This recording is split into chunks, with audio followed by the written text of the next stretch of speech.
I hope you're enjoying the show. Our next guest is a fashion and beauty veteran and author behind the memoir, Token Black Girl, where she reflects on her experiences in the industry and life in general. Danielle Prescod has an event tonight in our city that you guys can go to, and she joins us this morning. Welcome, Danielle. How did your life experience lead to the book title? Well, thank you so much for having me here. I'm really excited to be in San Antonio. Yay! So Token Black Girl is about my upbringing. I went to prep school in Connecticut, and I was often the only black girl in all of my sports, my hobbies, my schools, and then later in my professional life. So the book is about the effect that white supremacy has on your self-esteem when you end up being the only person of color in an environment. And I saw that you were saying sometimes you felt you had to change the way you looked, the way you did your hair, just to feel like you were part of that community.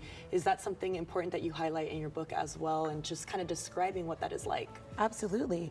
Because I read and saw a lot of magazines when I was younger, I absorbed the message that this is the way to be beautiful. This is the way you should want to pursue looking. And a lot of it was based in a standard of whiteness that I would never reach. And so I did. I chemically straightened my hair. I dieted to the point of getting an eating disorder. I worked out every day of my life because I wanted to fit this standard that was really inaccessible to me. Well, I hope that when people read this book, I think what I'm hearing is you're allowing women who are of color to be themselves, embrace the beautiful that they are, and not have to try to fit in. I can relate to that a little bit when I grew up in a very, white predominant community, only Latino, so you always try to, you want to fit in, you want to feel like you're a part of that, but you can be that just by being yourself. You spent 15 years in the beauty and fashion industry, and more recently became a stylist at BET.com, but right now you're doing a lot of freelance, a lot of consulting, but you're also passionate about social justice and how it intersects with pop culture. You've seen so much. Fashion industry is crazy, right? So many changes, so many opinions. So why is that important to you? Well, that's what I really wanted to highlight in the book. Token Black Girl is my story, but it's also reflective of so many other women's stories.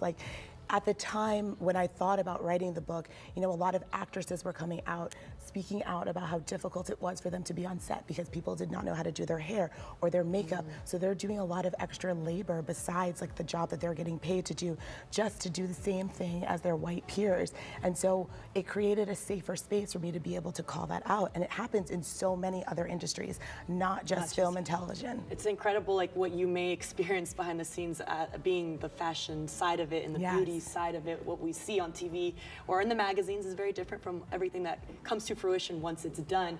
What do you want your readers to get from this book? I know there's a lot of beautiful messages, but when someone's just reading, what are your hopes? I really hope that from this book people can understand that we're more alike than we are different.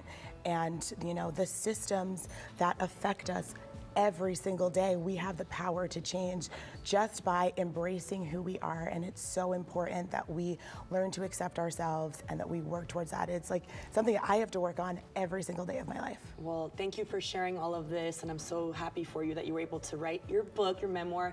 Y'all, the Get Lit author series is taking place tonight at Palo Alto College, and we want y'all to head out so you can see our girl Danielle. This is happening today at 7 p.m. For more information, you guys can go to sabookfestival.org. We thank you so much. I hope you enjoy San Antonio. You're going to love it. Go have some breakfast tacos. I will. Okay. Y'all stay with us because